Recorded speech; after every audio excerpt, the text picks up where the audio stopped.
Após milhares de ataques mortais americanos e israelenses contra o Irã, porque a nação persa ainda continua a atacar dezenas de nações naquela região e ainda ser uma ameaça à economia mundial, afinal, até o momento, as armas que podemos ver que o Irã tem foram todas destruídas.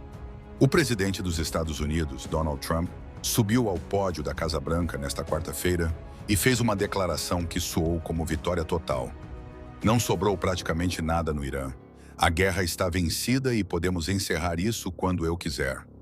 Trump garantiu que a campanha militar conjunta com Israel destruiu quase toda a capacidade ofensiva iraniana, que a operação está muito à frente do cronograma de 6 semanas e que basta uma única ordem dele para que os ataques parem imediatamente.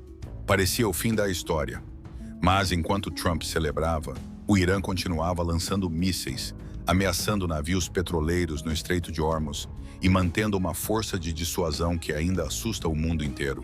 Como isso é possível? Por que o Irã ainda tem força mesmo depois de tanto bombardeio? Vamos voltar ao começo para entender. Tudo começou em 28 de fevereiro de 2026.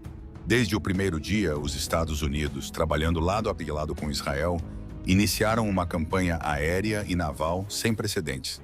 Foram milhares de ataques precisos, coordenados em tempo real por satélites, drones de vigilância e inteligência de alta tecnologia. O alvo principal: todas as estruturas militares visíveis do Irã.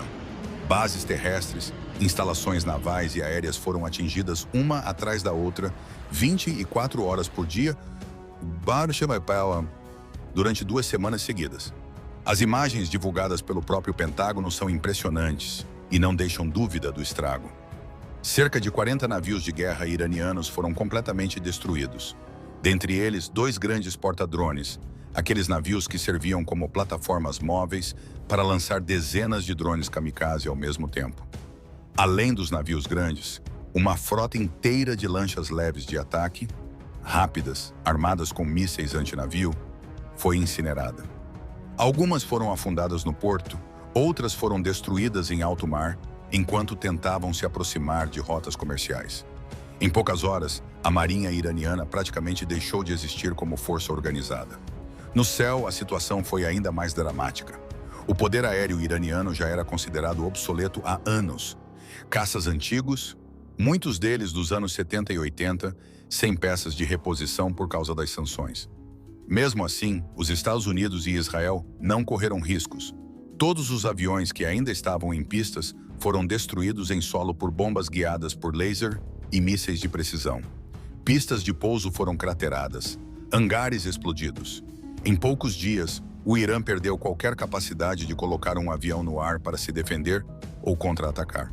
Mas o foco principal da operação foi a destruição dos sistemas de mísseis. Os Estados Unidos rastrearam e eliminaram centenas de plataformas móveis de lançamento, aqueles grandes caminhões camuflados e contêineres que o Irã usava para disparar mísseis balísticos e de cruzeiro de longo alcance.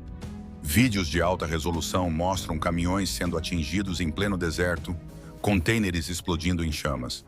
Ao mesmo tempo, as fábricas de produção de drones e mísseis foram sistematicamente bombardeadas. Complexos industriais em Teherã, Isfahan e outras cidades secretas foram atingidos por ondas sucessivas de ataques. O objetivo era claro: não só destruir o que já existia, mas impedir que o Irã fabricasse reposições.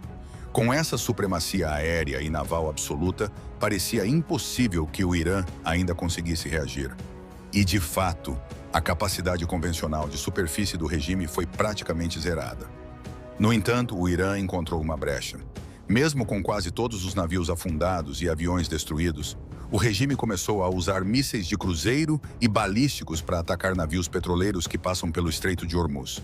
Foram ataques pontuais, mas suficientes para fechar temporariamente rotas marítimas importantes, elevar o preço do petróleo para patamares perigosos e gerar pânico nos mercados globais.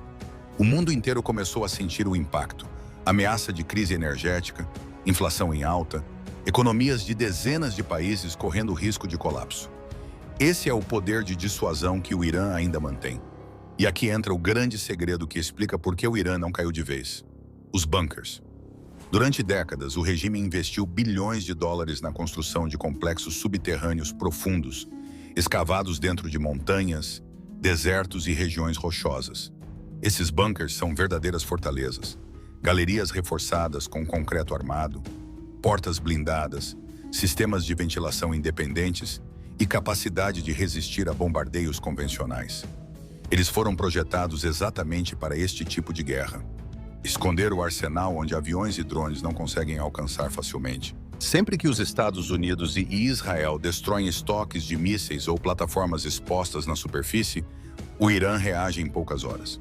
A televisão estatal iraniana divulga novos vídeos mostrando galerias subterrâneas enormes, iluminadas por luzes artificiais, lotadas de mísseis balísticos, mísseis de cruzeiro e centenas de drones kamikaze prontos para serem lançados.